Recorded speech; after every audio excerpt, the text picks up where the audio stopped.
naman dito. It's a bit intimate, so I will read to you part of the scripture here in Hebrews 12 verse 5. You have forgotten the encouraging words that God speaks to you as His children. My child, pay attention when the Lord disciplines you. Don't give up when He corrects you. The Lord disciplines everyone He loves. He severely disciplines everyone He accepts as His child. Endure your discipline. God corrects you as a father corrects his children. All children are disciplined by their fathers. If you aren't disciplined like the other children, you are not part of the family. On earth, we have fathers who disciplined us and we respect them. Shouldn't we place ourselves under the authority of God, the Father of the Spirit, so that we will live? Okay, so mainly it's for you, Carl. Kaya't ko lang mga lipatan, huwag mong kakalimutan na you are very blessed.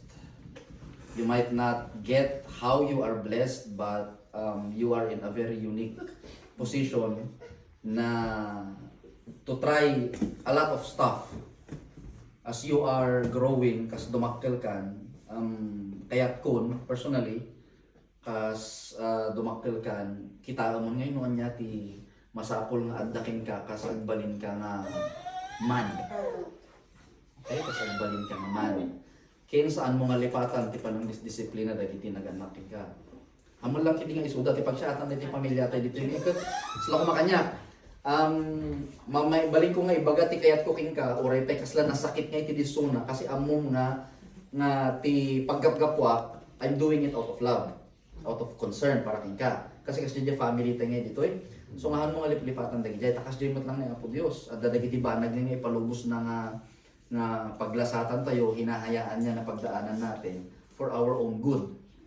So even like yung sinabi sa Bible yung binasa ko na pati nga yung mga ama natin dito na they will discipline you, they will even if it hurts, they will discipline you because they want you to grow, to be better. Kasi kung hindi ka nag-i-improve as you are growing, walang kwenta. So now you will become a man. So I just don't want you to be, ang ko lang kayat nga masyado kang komportable. Nga enjoy mo nga, di pa nagubing. At dalagi di banbanag na masapol nga kasla kumati skills. Kasi to be a man, you should be able to take care of someone. Being a man is being responsible. Sila kuman ni Tito Maki, ni Daddy, siya. We are responsible. Si Tito Maki, responsible para kay Marco, para kay Rachel. So you should be able to take responsibility. So towards that goal, kailangan as early as now, kung 16 ka, iplano mo ngayon kanya kayo daging skills, ano yung mga skills na dapat meron ka to take care of somebody else other than yourself. Kasi to grow up to be a man is to be able to take care and to take responsibility of over somebody else. Hanga bagbagin lang. So dayjay, so kas dumakkel ka, tingnan mo na yung mga skills na kakailanganin mo. You can look at your daddy, katito mga kid, kami nga lalaking dito nga makatkadwang. So of course we are not perfect. So makitaan kada kami jay mabalin nga usaram kin ikatong dagi kasi lang mga bisida. Ikatong gisiit na sa pay mga isubo. Okay? So isa pa dyan, ayaw kong i-take mo yung popular belief in the West na every time, as long as you are happy, it's good. No, it's not. I don't believe that. What if ang nagpapasaya sa'yo mag-grab ng bangko? What if ang nagpapasaya sa'yo sabi na natin pumatay ng tao? So it's not happiness. It's for you to be happy on doing what is right. Okay? So dagiti may bagak lang ka. Nadaduma mga sumutipot ni Rachel. Kung minsan, kung makikita ko yung mga post ni Rachel, puro negative na reklamo. Although, meron din naman na sinasabi niya na very thankful. Pasabi! Ako na nga nagsasabi. Hindi. Nasa atin naman yun may reklamo tayo. Pero let us not forget kung gaano tayo ka-blessed. Diba? Halimbawa ako, madami din ako reklamo sa trabaho.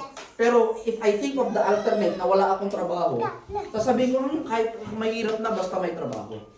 Still be very thankful. So, alam ko rin naman na thankful din si Tita Rachel na kahit gano'n yung mga post niya minsan. Kaya next time, pag may post kang reklamo, at the end, sabihin mo rin na still, at least blessed pa rin ako na may trabaho. Na may trabaho ako nire-reklamo. Kasi yung alternate noon, wala kang trabaho. Which is not really in a good place. Okay? So for you, Carl, start planning. You're smart enough, you're old enough to plan on how you will become a mother. Ang kaya importante na iti amin, kitaam nga ti model mula tani Apo Yesu Cristo. Because He lived perfectly. Me, I'm not perfect, ni Daddy, mama perfect. So, tata may bagat na ito, tata So, yun, panunuto mo. Kin may sapay, do not be afraid to explore. Siya medyo makukurangan na drive mo mag-explore na. Ito mo yung baga ni Father mo ka. Kasi very unique ti position mo kasi ada ti support system mo. Lagi nila dumangay ka handa nga awan ti butong dangay awan ti confidence dangay explore kasi awan ti mang suporta kanya then ever they fail. Nakasagana ni tatay ni daddy kinimano yung mang support ka even if you fail. So nga no nya ti drive mo kita lagi ti talents mo, kita lagi ti skills mo, EJ mo nga kitaan niya nga iplano niya ti mabalin mo nga goal in life. So lagi ti medyo yad ada yung mo ti panagkitang tatan niya kasi natatanang ka. You're on your way to being an adult, saan ka nga ubing. So dapat ti panag-change ti panunot mo, makita mo din ti panag-develop na. Okay? So they jai. Okay, so come, let's pray. Okay, wait a minute now. Inis na sa akin yung dalawa kasi.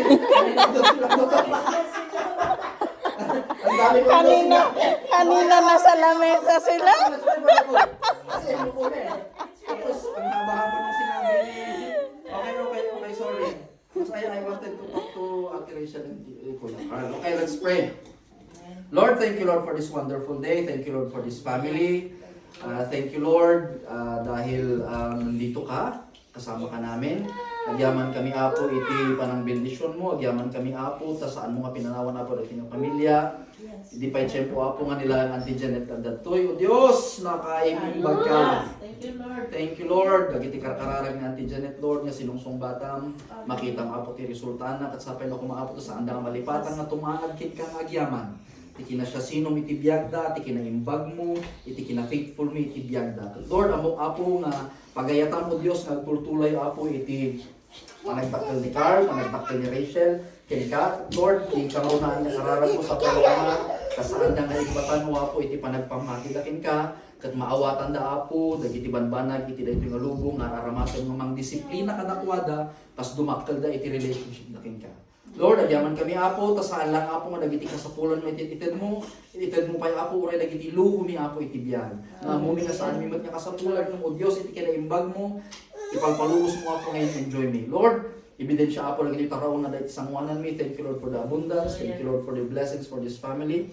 And as we partake of this food, Lord, we ask you Lord to use it, Lord, to nourish our physical bodies as we enjoy each other's company, as we have this fellowship, Lord. Be glorified, O God. And thank you, Lord, for all the years that you have been taking care of Carl and Rachel. Help them, Lord, to always remember you, not to forget you, and to be very sensitive on how you are disciplining them to grow as the man and the woman you want them to be. Lord, be glorified, Lord, even when we are eating, oh God, we give you all the praise, glory, and thanksgiving. In Jesus' name we pray. Amen. Amen.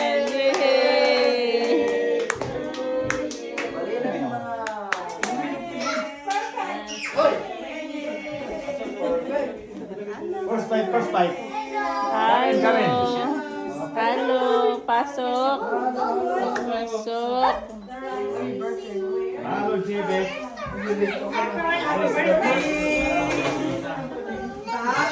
Sweet 16! Basta happy birthday sa ibang.